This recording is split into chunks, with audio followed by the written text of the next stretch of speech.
പ്രിയപ്പെട്ട സഹോദരങ്ങളെ, സലാമുൻ അലൈക്കും. നമ്മളിപ്പോ കുറേ ഇടവേളകൾ വരുന്നുണ്ട് ക്ലാസ്സുകൾക്ക്. കാരണം എനിക്ക് അതിന് പ്രയാസമുണ്ട്, പക്ഷെ സമയം കിട്ടാത്തത് കൊണ്ടാണ് എന്നാണ് എനിക്ക് എൻ്റെ സഹോദരങ്ങളോട് സൂചിപ്പിക്കാൻ. ഇപ്പൊ ഇന്ന് തന്നെ ഇപ്പൊ ഈ ക്ലാസ് എടുക്കുന്നത് ഞാൻ നാട്ടിലുള്ള വീട്ടിൽ വന്നതുകൊണ്ടാണ്. അപ്പോൾ കുറച്ച് സമയം ഫ്രീ കിട്ടിയപ്പോൾ ഒരു ക്ലാസ് എടുക്കാമെന്ന് വിചാരിച്ചു. നമ്മളിപ്പോ സംശയങ്ങൾക്കുള്ള മറുപടിയാണ് പറഞ്ഞുകൊണ്ടിരിക്കുന്നത്. അപ്പൊ ഒന്ന് രണ്ട് സഹോദരങ്ങൾ സൂചിപ്പിച്ചു, മാഷ സംശയങ്ങൾക്കുള്ള മറുപടിയൊക്കെ പറഞ്ഞോളൂ, പക്ഷേ നമ്മുടെ ഭാഷാ ക്ലാസ് മറന്നു പോകരുത് എന്ന് പറയും. ആ നിർദ്ദേശം ഞാൻ പരിഗണനയിൽ വെച്ചിട്ടുണ്ട്. ഒരിക്കലും അത് മറന്നു പോകില്ല. കൂടിയാൽ ഒരു 4-5 ക്ലാസ്സുകൾ ഇപ്പൊ സംശയങ്ങൾക്ക് മറുപടി പറയേണ്ടതുണ്ട് അത്യാവശ്യമായിട്ട്. അത് പറഞ്ഞ ശേഷം തീർച്ചയായും നമ്മൾ നമ്മുടെ ഭാഷാ ക്ലാസ്സുകളിലേക്ക് തിരിച്ചു പോകും എന്നുള്ളതാണ് എൻ്റെ സഹോദരങ്ങളെ എനിക്ക് അറിയിക്കാനുള്ളത്. ഇന്നിപ്പോ ഞാൻ എൻ്റെ സഹോദരങ്ങളുടെ മുമ്പിൽ പറയാൻ ആഗ്രഹിക്കുന്ന വിഷയം സംശയത്തിന് മറുപടിയാണ്. അത് ഏതാണെന്ന് ചോദിച്ച സൂറത്തുൽ ഇഖ്ലാസാണ്. സൂറത്തുൽ ഇഖ്ലാസ് എന്ന് പറയുന്നപ്പോ ഖുൽ ഹുവല്ലാഹു അഹദ് അല്ലാഹു സമദ് ലം യലിദ് വലം യൂലദ് വലം യകുൽ ലഹു കുഫുവൻ അഹദ് എന്നുള്ള ഈ അധ്യായം, ചെറിയ അധ്യായം, ഈ അധ്യായത്തിലെ ഈ വചനങ്ങൾ അയച്ചു തന്നിട്ട് ഇതൊന്ന് വിശദീകരിച്ചു തരുമോ എന്ന് എൻ്റെ ഒരു സഹോദരൻ വാട്സാപ്പിലൂടെ കുറെ ദിവസമായി ചോദിച്ചിട്ട്. ദിവസം തന്നെ മാസം കഴിഞ്ഞിട്ടുണ്ടാവുന്ന തോന്നുന്നു. നമ്മുടെ ഈ ഡിലേ കാരണം ആ ക്ലാസ്സും വൈകി. അതിൻ്റെ ഇടയിൽ ഇപ്പൊ ഇന്നലെ ഒരു സംശയം, അതിനൊന്നും ഇപ്പൊ നമ്മൾ അത്തരം സംശയങ്ങളുടെയും വാഗ്വാദങ്ങളുടെയും പിറകെയൊന്നും പോകണ്ട എന്നാണ് എൻ്റെ സഹോദരങ്ങളോട് എനിക്ക് പറയാൻ. നമ്മളൊരു ഭാര്യയെ കല്യാണം കഴിച്ചു. കല്യാണം കഴിക്കുമ്പോൾ ആ ഭാര്യക്ക് അതിന് മുമ്പൊരു പെൺകുഞ്ഞുണ്ട്. അതിനെ കല്യാണം കഴിക്കാൻ പറ്റുമോ? വേറെന്തെങ്കിലും ചെയ്യാൻ പറ്റുമോ? സ്വന്തം മകളെ കല്യാണം കഴിക്കാൻ പറ്റുമോ? വേറെന്തെങ്കിലും പറ്റുമോ? ചെയ്യാൻ പറ്റുമോ? ഇതൊക്കെ ഖുർആനിലെ ഉണ്ടോ? ഖുർആനിലെ ഏത് വചനത്തിലാണ് മാഷേ അത്? എന്താണ് അതിനെക്കുറിച്ച്? അത്തരം ആളുകളുടെ ചർച്ചകളുടെയും സംശയങ്ങളുടെയും വാഗ്വാദങ്ങളുടെയും പിറകെ പോകാൻ എനിക്ക് ഏതായാലും താല്പര്യമല്ല. അതിനൊന്നും മറുപടി പറയാൻ എനിക്കില്ല, സമയമല്ല. നമ്മൾ ഈ മുസ്ഹഫിനെ വായിക്കുന്നത് അതിന്റെ വൈജ്ഞാനികമായ, ആശയപരമായ, ആത്മീയമായ തലത്തിലാണ്. അത് നമ്മളിപ്പോ ബനാത്ത്, ഇബ്ന്, അബ്, ഉമ്മ, വാപ്പ, ഉമ്മ, മകൻ, മകൾ, സഹോദരൻ, ഇതൊക്കെ ആത്മീയമായ തലത്തിലാണ്. അല്ലാതെ ബയോളജിക്കലായ തലത്തിൽ ഖുർആനിന്റെ ചർച്ചയേ അല്ല എന്ന് പറഞ്ഞാൽ പിന്നെ നമ്മൾ അതിന്റെ പിന്നാലെ പോകേണ്ട ആവശ്യം എന്താ? ഖുർആനിൽ ഉമ്മ എന്ന് പറയുമ്പോൾ, ഖുർആനിലെ അബ് എന്ന് പറയുമ്പോൾ, ഖുർആനിലെ അഹ് എന്ന് പറയുമ്പോൾ അതൊക്കെ നമ്മുടെ ബയോളജിക്കലായ ഏട്ടനും അഞ്ചനും, നമ്മുടെ ബയോളജിക്കലായ വാപ്പിയും, നമ്മുടെ ബയോളജിക്കലായ മകനും മകളും ഒന്നും അല്ല അതിന്റെ ചർച്ച. ലൂത്ത് പറഞ്ഞത് ഹാവുലായി ബനാത്തി എന്ന് പറഞ്ഞാൽ എൻ്റെ ബയോളജിക്കലായി എനിക്ക് ജനിച്ച എൻ്റെ കുട്ടികൾ ദിനങ്ങൾ എടുത്തോളി ഉപയോഗിച്ചോളി എന്നുള്ള അർത്ഥത്തിനൊന്നും അല്ല. അതൊക്കെ നമ്മൾ ചർച്ച ചെയ്തു. ബനാത്ത് എന്ന് പറഞ്ഞാൽ ബന അതുപോലെ നമ്മുടെ പരിശുദ്ധമായ ചിന്തയിൽ നിന്ന് ഉരുത്തിരിഞ്ഞു വരുന്ന ആശയങ്ങളെയാണ് നമ്മുടെ ബനാത്ത് എന്ന് പറയുന്നത്. അതാണ് നമ്മൾ ബിനാവ് ചെയ്യുന്നതാണ് നമ്മുടെ അഫ്കാറുകളിൽ. അത് ബനാത്ത് അഫ്കാർ മുത്തഹറയാണ്. അത് ഹാവുലായി ബനാത്തി എന്ന് പറയുന്നത്. അതാണ് ഒരു പ്രവാചകൻ തന്നെ അനുയായികളോട് പറയാതാണ്. ഹാവുലായി ബനാത്തി എന്ന് പറഞ്ഞാൽ എൻ്റെ പെൺകുട്ടികളെ, എനിക്ക് ബയോളജിക്കലായി ജനിച്ച എൻ്റെ ഈ പെൺകുട്ടികളൊക്കെ കൊണ്ടുപോയിക്കോളി എന്നല്ല. എൻ്റെ ചിന്തയിൽ നിന്ന് വന്ന ഉരുത്തിരിഞ്ഞു വന്ന പരിശുദ്ധമായ ആശയങ്ങളാണ്, പരിശുദ്ധമായ എൻ്റെ ചിന്തയിൽ നിന്ന് നിർമ്മിക്കപ്പെട്ട ആശയങ്ങളാണ്. അതെടുത്തോളിന്നാണ്. അത് അതിനെക്കുറിച്ച് അത്രേ ഞാൻ സൂചിപ്പിക്കുന്നുള്ളൂ. ഞാൻ അതിനെക്കുറിച്ച് പറയാൻ എനിക്ക് താല്പര്യമല്ല. അത് അത്തരം ചർച്ചകളുടെ പുറകെ പോകാൻ എനിക്ക് സമയമല്ല. നമുക്കിപ്പോ സൂറത്തുൽ ഇഖ്ലാസിന്റെ ആശയപരമായ, അതിന്റെ വൈജ്ഞാനികമായ തലം എൻ്റെ അറിവിൽപ്പെട്ടത് നിങ്ങളുമായി ഷെയർ ചെയ്യാം. ഞാൻ എപ്പോഴും പറയുന്നുണ്ട്, എൻ്റെ അറിവിൽപ്പെട്ടത് നിങ്ങളിലേക്ക് ഷെയർ ചെയ്യുകയാണ് ചെയ്യുന്നത്. അതിന്റെ മുത്തബിയായിട്ട് അങ്ങനെ അതും കേട്ടിട്ട് അതിന്റെ മുത്തബിയായിട്ട് നടക്കരുത്. അതിന്റെ അപ്പുറത്തേക്ക് എന്താ ചിന്തിച്ചാല്, അതിന്റെ അപ്പുറത്തേക്ക് വിജ്ഞാനം ഇനി വല്ലതുണ്ടോ എന്ന് അന്വേഷിക്കുകയും പഠിക്കുകയും ചിന്തിക്കുകയും കണ്ടെത്തുകയും, അല്ലെങ്കിൽ നമ്മൾ മുരടിച്ചു പോകും. നമ്മുടെ വിജ്ഞാനത്തിന്റെ മേഖല, നമ്മുടെ അറിവിന്റെ മേഖല മുരടിച്ചു പോവുക ചെയ്യുക. ഏത് മേഖലയിലായാലും എനിക്ക് പറയാനുള്ളത് അതാണ്. നിങ്ങൾ ഏത് ഫീൽഡിലാണോ വർക്ക് ചെയ്യുന്നത്, അത് കുറച്ച് കാര്യങ്ങൾ ഇങ്ങനെ മനസ്സിലാക്കിയിട്ടുണ്ട്, അതുമായിട്ട് ഇങ്ങനെ പോവുക എന്നുള്ള അർത്ഥത്തിനല്ല.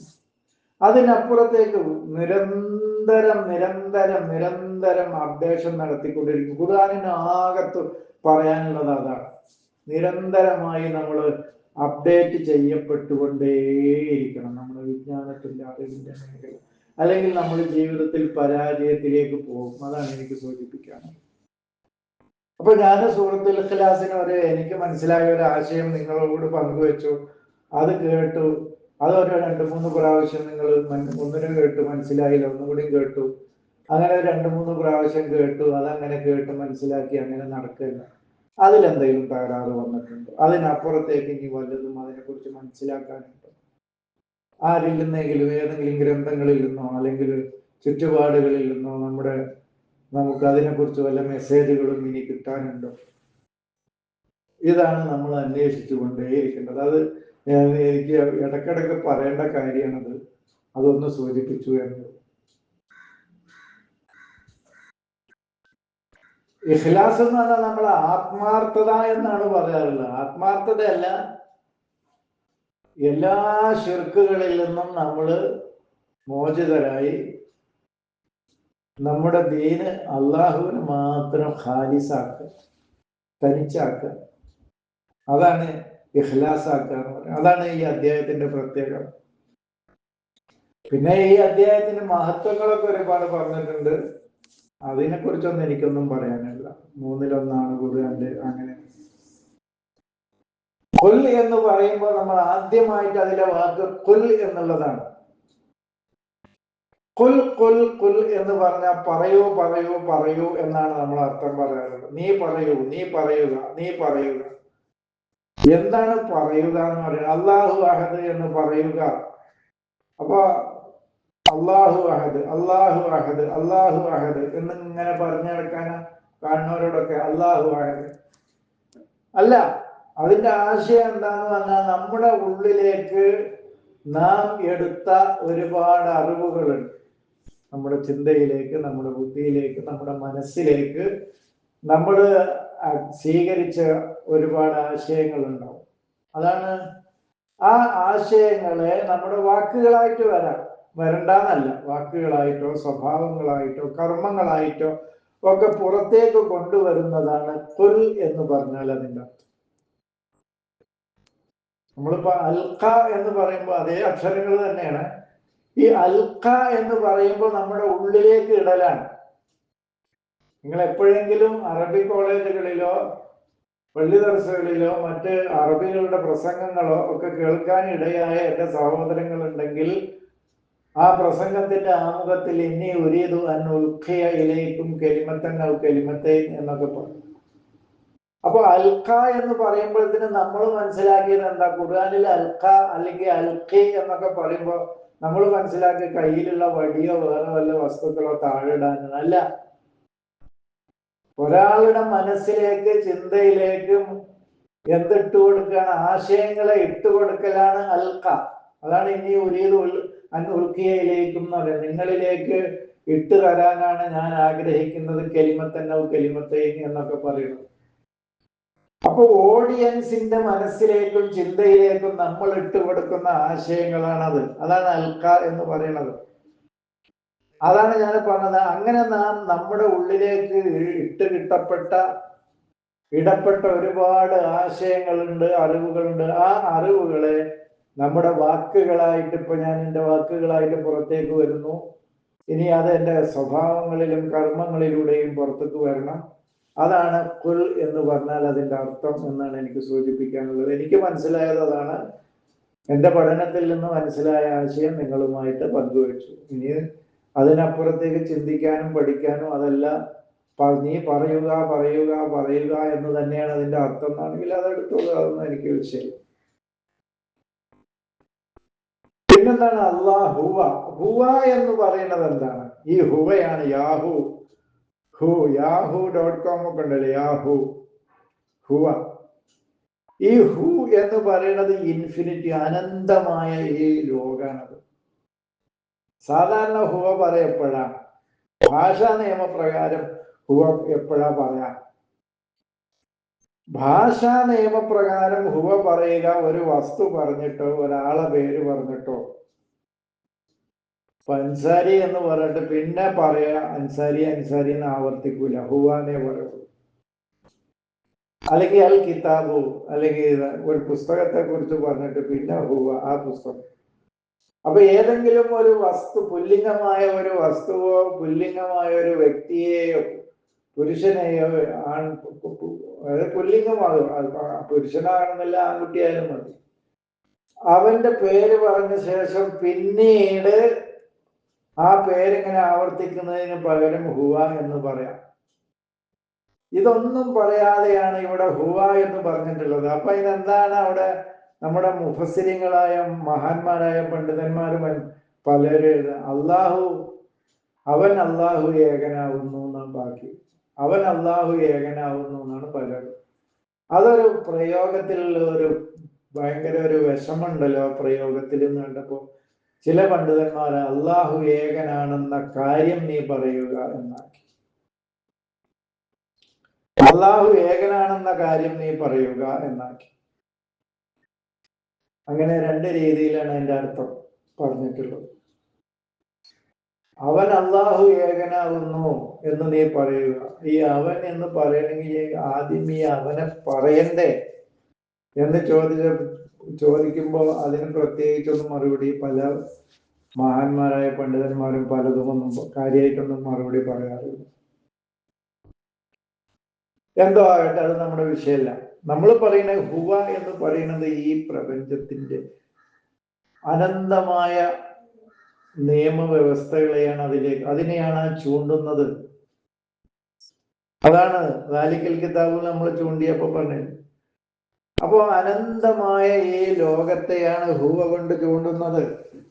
അത് ഇൻഫിനിറ്റ്, അത് ഡെഫിനിറ്റ് അല്ല, ഇൻഫിനിറ്റ് ആണ്. കൃത്യമായി നിർവചിക്കാൻ കഴിയാത്ത ഈ പ്രപഞ്ചത്തിന്റെ ബോധം എന്നൊക്കെ വേണമെങ്കിൽ പറയാൻ പറ്റുന്ന, അതിന്റെ ഒരു നിയമവ്യവസ്ഥ എന്നൊക്കെ പറയാൻ പറ്റുന്ന ഒന്നാണ് അത് അനന്തമാണ്. നമുക്ക് ഇന്ന് അറിയുന്നതല്ല ഇനി നാളെ അറിയുന്നതിന് അപ്പുറത്താണ് അതിന് പിറ്റേന്ന് വരുന്ന വിജ്ഞാനത്തിന്റെ ലോകം. അതിങ്ങനെ വികസിച്ചു കൊണ്ടേയിരിക്കുകയാണ്. അതിനെ ഏകീകരിക്കുകയാണ് വേണ്ടത് നമ്മൾ. അതാണ് ഹുവല്ലാഹു അഹദ് എന്ന് പറയുന്നത്. അതിനെ ഏകമാക്കുകയാണ് ചെയ്യേണ്ടത്.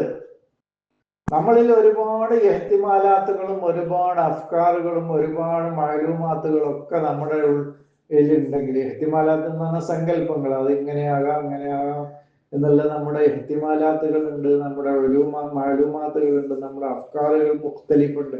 ഇതിനൊക്കെ ഈ പ്രപഞ്ചത്തിന്റെ ആ പ്രാപഞ്ചിക സത്യത്തിലേക്ക് ഏകീകരിക്കാനാണ് പറയുന്നത്. അതാണ് ഖുൽ ഹുവല്ലാഹു അഹദ് എന്ന് പറയുന്നത്. അതിനെ ഏകമാക്കുക. അത് ഓരോരുത്തരും ഇപ്പൊ എന്റെ ശഖ്സിയത്തിൽ ഞാൻ ഏകീകരിക്കുമ്പോൾ അത് വേറൊരാൾക്ക് വേറൊന്നാണ്. അത് അവനവന് പറ്റുന്ന രീതിയിൽ അതിനെ അഹദാക്കാനാണ് പറയുന്നത്. ഒന്ന് എന്നല്ല, ഒരുപാട് പേരുകൾ, 101 പേരുകൾ അള്ളാഹുവിന് പറഞ്ഞിട്ട് പിന്നെ അള്ളാഹു അഹദ് എന്ന് പറയേണ്ട എന്താ കാര്യം? എനിക്ക് മനസ്സിലായിട്ടില്ല എന്താ കാര്യം. അള്ളാഹു എന്നുള്ള വാക്കെന്നെ എങ്ങനെ ഉണ്ടായി എന്നുള്ളത് തർക്കം തീർന്നിട്ടില്ല. പല പണ്ഡിതന്മാരോടും ചോദിച്ചിട്ട് അതിന് അള്ളാഹു എങ്ങനെ ഉണ്ടായി എന്ന് പറഞ്ഞാൽ അതിന് ആദ്യം എല്ലാ ആളുകളും പറഞ്ഞ് മനസ്സിലാക്കി തന്ന ഒറ്റ ഒന്നാണ് ഇലാഹ് എന്നുള്ള വാക്ക്. അതിനോട് അല്ല് ചേർന്നപ്പോ അൽ ഇലാഹ് എന്നാണ്. ആ അൽ ഇലാഹ് എന്നുള്ളതിനെ ചേർത്ത് പറഞ്ഞപ്പോ അലിഫിനെ മഹദൂഫ് കളഞ്ഞിട്ട് ഇലാഹിന്റെ അലിഫിനെ കളഞ്ഞിട്ട് അൽ ലഹു എന്നാക്കി. പിന്നെ തഅലീമിന് വേണ്ടിയിട്ട് തഅലീം എന്ന് പറഞ്ഞാൽ ബഹുമാനിക്കാൻ വേണ്ടിയിട്ട് തഅലീമിന്റെ ജലാലത്തിന്റെ ഇസ്മായതുകൊണ്ട് അല്ലാഹു എന്ന് പറയാതെ അള്ളാഹു എന്ന് പറഞ്ഞു എന്നാണ് അതിന്റെ ഏറ്റവും പ്രമുഖമായ ഒരുവിധല്ല പണ്ഡിതന്മാരൊക്കെ നമുക്ക് പറഞ്ഞു തരുന്ന വിശദീകരണം. അതിനപ്പുറത്ത് നമ്മൾ എന്തെങ്കിലും ചോദിച്ചാൽ പ്രത്യേകിച്ചൊന്നും പിന്നൊന്നും പറയാനുണ്ടാവില്ല. അതായത് ഈ കൊണ്ട് തുടങ്ങുന്ന ഏത് വാക്കുകളിലാണ് അല്ല് ചേർന്നപ്പോൾ ആ ഈ കളഞ്ഞതായിട്ട് നമുക്ക് ഒരു ഉദാഹരണം പറയാൻ പറ്റുകയെന്ന് ചോദിച്ചാൽ ഒന്നും പറയാൻ പറ്റില്ല. അൽ ഇബിന് എന്ന് തുടങ്ങുമ്പോൾ ഇബില് എന്ന് പറയുമ്പോൾ അല്ല് ചേർന്നാൽ അൽ അബ്ബിൽ എന്ന് പറഞ്ഞാൽ മതിയോ, അൽ ഇബിൽ എന്ന് പറയണ്ടേ? ഏതെങ്കിലും ഒരു വാക്ക് അതിന് നമുക്ക് സമാനമായി പറയാൻ പറ്റുമെന്നൊന്നും ചോദിച്ചാൽ അതിന് പ്രത്യേകിച്ചും. അപ്പോ അൽ ലഹു ആണ്, അതായത് ഈ ലഹു ആണ് അതിന്റെ അഹദിയത്ത്, അതിനെ ഏകമാക്കുകയാണ് നമ്മൾ ചെയ്യേണ്ടത്. ഏകീകരിക്കുക, അതിന്റെ ഏകത്വത്തെയാണ് നമ്മൾ, അതാണ് വഹിദ് എന്നാണല്ലോ നമ്മൾ പറഞ്ഞത്. വഹിദ് ഇന്നമാ ഇലാഹുക്കും ഇലാഹും വഹിദാണ്, അതിനെ ഏകമാക്കാണ്. വാഹിദ് എന്ന് പറയുമ്പോൾ അതിന് സിഫർ 0 ഉണ്ടാവും അതിന്റെ മുന്നിൽ. വാഹിദിന് ശേഷം ഇസ്നാനി സലാസത്ത് അർബാത്ത് ഹംസത്തൊക്കെ വരും, 3 2 3 4 5 ഒക്കെ വരും. നേരെ മറിച്ച് ഏകത്വവും ഒന്നും തമ്മിൽ വ്യത്യാസമുണ്ട്. അപ്പൊ ഈ പ്രപഞ്ചത്തിന്റെ ഒരുപാട് വിജ്ഞാനത്തിന്റെ അനന്തമായ വിജ്ഞാനത്തിന്റെ ഈ ലോകത്തെ ഏകമായ ഒന്നിലേക്ക് കൊണ്ടുവരാൻ, ഏകീകരിക്കാനാണ്, ഏകമാക്കാനാണ് അതിനെക്കുറിച്ച് പറയുന്നത്. അതാണ് പറയുന്നത്, അതാണ് ഖുൽ ഹുവല്ലാഹു അഹദ് എന്ന് പറയുന്നത്. നമ്മൾ അള്ളാഹു എന്ന് പറയുമ്പോൾ എനിക്കത് പറയാതിരിക്കാൻ വയ്യ. ഇപ്പൊ നമ്മുടെ മുന്നിൽ അള്ളാഹു എന്ന് പറയുന്ന ഏറ്റവും വലിയൊരു വിഗ്രഹമായിട്ടാണ് ഇരിക്കുന്നത്. നമ്മൾ വിഗ്രഹത്തിനൊക്കെ എതിരാണ് നമ്മൾ. പക്ഷെ അതിനേക്കാളും വലിയൊരു വിഗ്രഹത്തെ നമ്മുടെ മുമ്പിൽ നാം പ്രതിഷ്ഠിച്ചു വെച്ചിരിക്കുകയാണ് ചെയ്തിട്ടുള്ളത്. അതായത് ഒരു കസേരയിൽ ഇരിക്കുന്ന, ചിരിക്കുന്ന, പരിഹസിക്കുന്ന, കളിയാക്കുന്ന, ശിക്ഷിക്കുന്ന, ദേഷ്യപ്പെടുന്ന, കോപിക്കുന്ന, ഇടയ്ക്കിടെ സ്ഥലം മാറി ഇരിക്കുന്ന, സമയത്തിനനുസരിച്ച് ഇറങ്ങുകയും കയറുകയും ഒക്കെ ചെയ്തുകൊണ്ടിരിക്കുന്ന, അങ്ങനെ ഒരു വലിയ വിഗ്രഹമായിട്ടാണ് നമ്മൾ അള്ളാഹുവിനെ നമ്മുടെ മനസ്സിൽ നാം പ്രതിഷ്ഠിച്ച് വെച്ചിട്ടുള്ളത്. എന്നിട്ട് അതിലെ അള്ളാഹുവിന് ഇബാദത്ത് എടുക്കുക, അവനെ പ്രാർത്ഥിക്കുക, അതുപോലെ തന്നെ അവന് ബലി കൊടുക്കുക, അവന് വേണ്ടി പട്ടിണി കിടക്കുക, അവന് വേണ്ടി തീർത്ഥാടനങ്ങൾ നടത്തുക. ഇതൊക്കെയാണ് നമ്മൾ മനസ്സിലാക്കി വെച്ചിട്ടുള്ള, അതായത് ഏറ്റവും വലിയൊരു വിഗ്രഹമാണ് സത്യത്തിൽ നമ്മുടെ മുമ്പിൽ ഇപ്പോൾ അള്ളാഹു. ഒരു മനുഷ്യന്റെ എല്ലാ ഗുണങ്ങളും ഉള്ള ഒരാളെ നമ്മൾ പ്രതിഷ്ഠിച്ച് വെച്ചിരിക്കുകയാണ്. എന്നാൽ ആവശ്യം വരുമ്പോഴൊന്നും ആ അള്ളാഹുവിനോട്ട് നമുക്ക് കാണാനും കഴിയണില്ല. ഒരു ജനത ആകെ ദുരന്തത്തിലും ദുരിതത്തിലും പ്രയാസം, അപ്പൊ അതിന് പരീക്ഷണാണെന്ന് പറഞ്ഞിട്ട് ആ അള്ളാഹുവിനെ നമ്മൾ നോക്കുകുത്തിയാക്കിയിരുന്നു. എന്താവട്ടെ, അതിനെക്കുറിച്ചൊന്നും ഇപ്പൊ നമ്മൾ സംസാരിക്കുന്നില്ല. നേരെ മറിച്ച് നമ്മൾ പറയുന്നത് അള്ളാഹു എന്ന് പറയുന്ന അൽ ലഹു എന്ന് പറയുന്നത് അവന് ലഹു മാഫി സമാവാത്തി മാഫില്ലാഹു, ഈ പ്രപഞ്ചത്തിന്റെ എന്തൊക്കെയുണ്ടോ അതൊക്കെ, അതിലെ നിയമവ്യവസ്ഥകൾ എന്തുണ്ടോ, ഈ പ്രപഞ്ചത്തിന്റെ ബോധം, പ്രാപഞ്ചിക ബോധം എന്ന് വേണമെങ്കിൽ പറയാൻ പറ്റുന്ന ഒന്ന്, അതിന് വിധേയപ്പെട്ട് കഴിയുക. അതിന് വിധേയപ്പെട്ടിട്ടില്ലെങ്കിൽ, അത് ആ നിയമവ്യവസ്ഥക്ക് വിരുദ്ധമായി പ്രവർത്തിച്ചാൽ അതിന്റെ ഭവിഷ്യത്ത് ഏറ്റക്കുറച്ചിലോടുകൂടി എല്ലാവരും അനുഭവിക്കേണ്ടി വരും എന്നാണ് പറയാനുള്ളത്.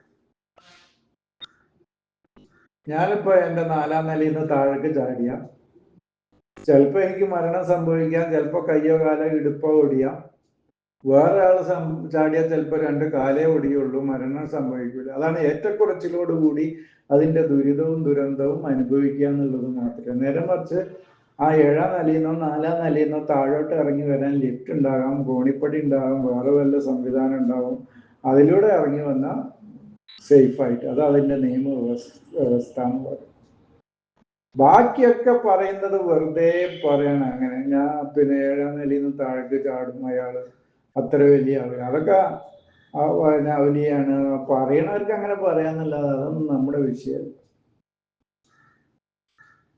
അതൊന്നും നമ്മുടെ വിഷയമല്ല. അന്തരീക്ഷത്തിൽ നിന്ന് അയാൾ ഭക്ഷണങ്ങൾ ഉണ്ടാക്കും, അത് ഉണ്ടാക്കുക എന്നാണ് നമ്മളതിൻ്റെ നിയമവ്യവസ്ഥ എന്ന് പറഞ്ഞാൽ. ഭക്ഷണങ്ങൾ ഉണ്ടാക്കണമെങ്കിൽ അതിൻ്റെ മണ്ണിൽ അതിൻ്റെ വിത്ത് കുഴിച്ചിട്ട് അതിൻ്റെ ചെടി മുളപ്പിച്ച് അതിൽ നിന്ന് വെള്ളവും കൊടുത്ത് ഫലവർഗ്ഗങ്ങൾ ഉണ്ടാക്കി, അങ്ങനെയാണ് അതാണ് അതിൻ്റെ നിയമവ്യവസ്ഥ എന്ന് പറയുന്നത്. മറ്റത് അന്തരീക്ഷത്തിൽ നിന്ന് അതെടുത്തു, ആപ്പിൾ എടുത്തു, ഇതെടുത്തു, മറ്റതെടുത്തു, അരി എടുത്തു എന്നൊക്കെ പറയാന്ന് പറഞ്ഞാൽ അങ്ങനെ പറയണവരങ്ങനെ പറയാന്നല്ലാതെ അതൊന്നും നമുക്ക് വേണ്ട.